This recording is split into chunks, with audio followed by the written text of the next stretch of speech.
Indy Mogul.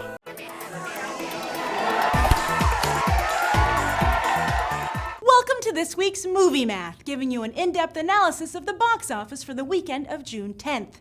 That's when Super 8 hit theaters and J.J. Abrams did indeed have a secret, that people wanted to see his movie. Hollywood had predicted a lackluster opening with just 25 to 30 million, and the underdog status turned out to have a big payoff for Abrams, making his 35 million debut seem strong. Sure, just last weekend, X-Men First Class's debut of 55 million was deemed soft, but there are several aspects that put Abrams' Super 8 in a more favorable light, just one of which is its underdog status. It's also an original film and not an entry in a franchise, so it's starting from scratch in terms of audience appeal. Furthermore, Super 8 cost just $50 million to make and an advertising campaign of just $25 million. All in all, the weekend made for a fascinating case study as Abrams insisted on a secretive ad campaign only to blink at the last minute and offer Thursday screenings sponsored by Twitter as well as the online leak of a behind-the-scenes film, all to build word of mouth. But what will that word of mouth be? The overall response has been lukewarm, with Super 8 getting a 7 on Beyond the Trailer and a B+ from CinemaScore. However, Super 8 has also spawned an intense cult following, who has gotten downright mean-spirited in their defense of the film. We'll have to wait until next weekend to get a better picture of Super 8's ultimate fate, but J.J. Abrams has won the first round.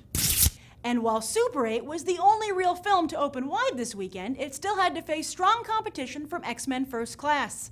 In fact, based on all the ads Fox was running, you'd think X-Men First Class was a new movie rather than one in its second week. As a result, X-Men First Class dropped just 56%, pretty good for a blockbuster, which means it continues to perform on par with the original X-Men film. While again, going back to square one might seem like a step back, Hollywood has decided to label this latest entry a win. Look for Michael Fassbender and company to return to the 1960s very soon. In third place, The Hangover stumbled over Fast 5 to become the highest-grossing movie of the year here in the US, and has already outpaced the original's foreign box office take.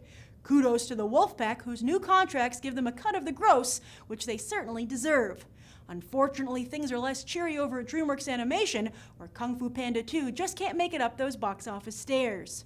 While there seemed to be hope last weekend, this weekend the movie is behind the original by about 30 million, and would have to double its foreign box office to at least match the originals. DreamWorks Animation head honcho Jeffrey Katzenberg tried to do some damage control last week, doing an interview with The Hollywood Reporter where he blamed other greedy studios for ruining 3D, and there's some truth to his arguments. But whoever the guilty party might be, that doesn't change the fact 3D suddenly finds itself on life support. Based on Pirates 4's numbers, this summer might already be a wash. Are this winter's highbrow 3D entries like The Adventures of Tintin and Martin Scorsese's Hugo Cabret 3D's Last Chance?